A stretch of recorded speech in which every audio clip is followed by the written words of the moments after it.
महंगाई, ये वो शब्द है जो आजकल हर कोई बोल रहा है। हर किसी की जुबान पर यही चर्चा है। मतलब जब चीजों के दाम बढ़ते रहते हैं, चाहे वो सब्जियां हों, दालें हों या फिर रोजमर्रा की जरूरत की चीजें, हर चीज महंगी होती जा रही है। इसका असर सीधा हमारी जेब पर पड़ता है। जब हम बाजार जाते हैं तो हर चीज के दाम बढ़े हुए मिलते हैं। पहले जो पैसा कमाते थे उसमें घर अच्छे से चल जाता था, लेकिन अब उतने में गुजारा करना मुश्किल हो रहा है। हर महीने का बजट बिगड़ जाता है। सबसे ज्यादा तकलीफ तो गरीब और मध्यम वर्ग को होती है। उनके लिए तो ये महंगाई किसी बड़ी मुसीबत से कम नहीं है। उनके लिए तो 2 वक्त की रोटी जुटाना भी मुश्किल हो जाता है। कई बार तो उन्हें अपने खाने पीने में कटौती करनी पड़ती है। पढ़ाई लिखाई, इलाज, ये सब भी महंगा हो गया है। बच्चों की स्कूल की फीस, किताबें और इलाज के खर्चे भी बढ़ गए हैं। ऐसा क्यों हो रहा है? ये सवाल हर किसी के मन में आता है। इसके कई कारण हो सकते हैं। कभी सामान कम होता है जिससे उसकी मांग बढ़ जाती है और दाम बढ़ जाते हैं। कभी बनाने की चीजें महंगी हो जाती हैं, जैसे कच्चा माल, जिससे उत्पादन की लागत बढ़ जाती है। तेल के दाम बढ़ना, सरकार के फैसले, ये भी महंगाई के बड़े कारण होते हैं। या फिर दुनिया में कुछ हो जाए, जैसे अभी रूस यूक्रेन का युद्ध चल रहा है और कोविड-19, इन घटनाओं का भी असर पड़ता है। ये सब मिलकर महंगाई बढ़ाते हैं। जब इन सब चीजों का असर एक साथ होता है तो महंगाई और भी बढ़ जाती है। तो आइए इन कारणों को और अच्छे से समझते हैं और देखते हैं कि ये हमारी रोज की जिंदगी को कैसे प्रभावित करते हैं।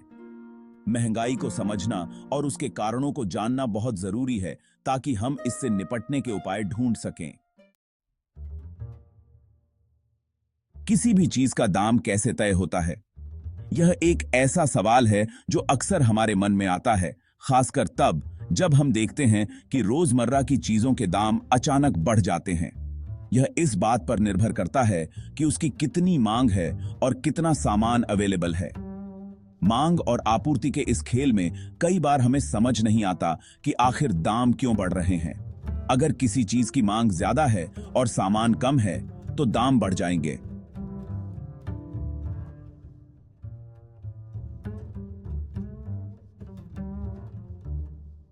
यह एक सीधी सी बात है, लेकिन इसके पीछे की कहानी बहुत गहरी है। उदाहरण के लिए, मान लीजिए दिवाली का त्योहार आ रहा है और सबको मिठाई चाहिए। त्योहारों के समय में मांग अचानक बढ़ जाती है और यह मांग सिर्फ मिठाई तक ही सीमित नहीं रहती। किमडी बामी तिकी देखन की हलवाई भी तो उतने ही हैं।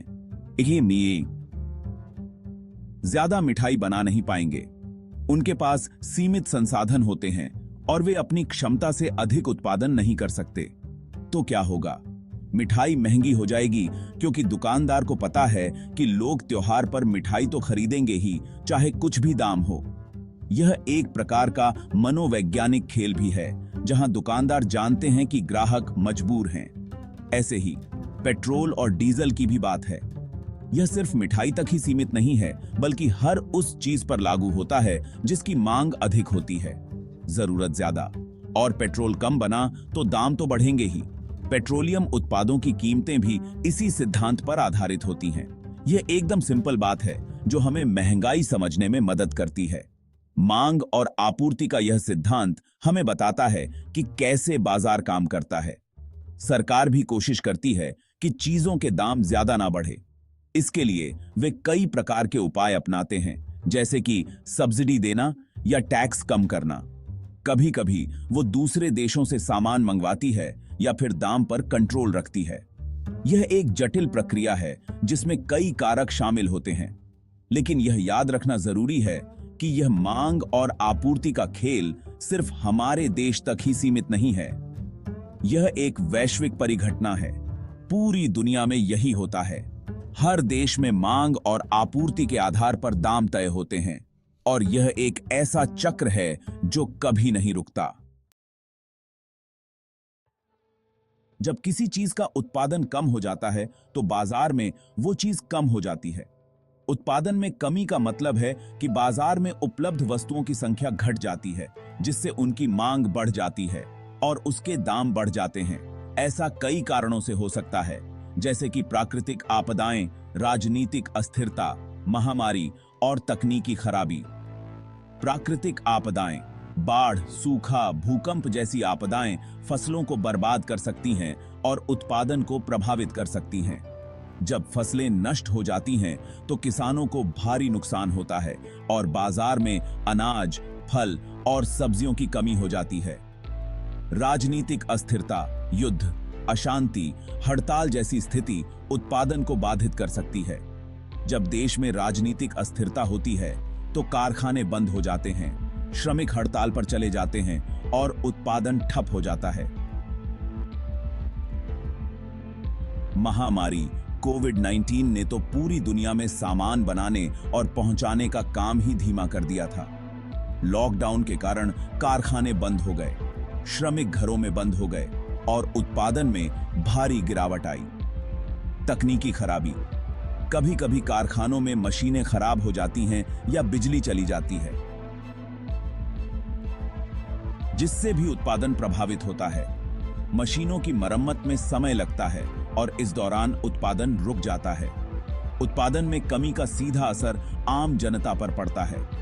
जब बाजार में चीजें कम हो जाती हैं तो दुकानदार उनके दाम बढ़ा देते हैं।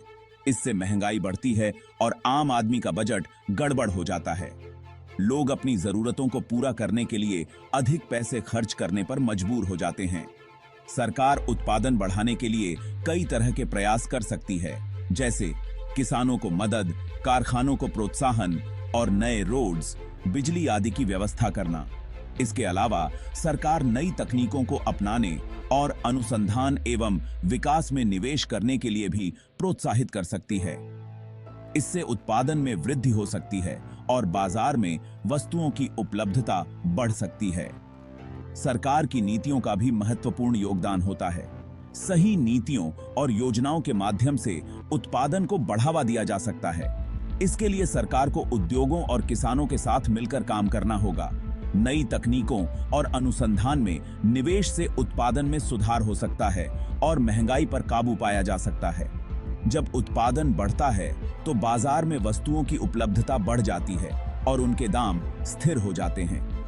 इससे आम जनता को राहत मिलती है और उनका बजट संतुलित रहता है। उत्पादन में वृद्धि से न केवल महंगाई पर काबू पाया जा सकता है, बल्कि देश की आर्थिक स्थिति भी मजबूत होती है।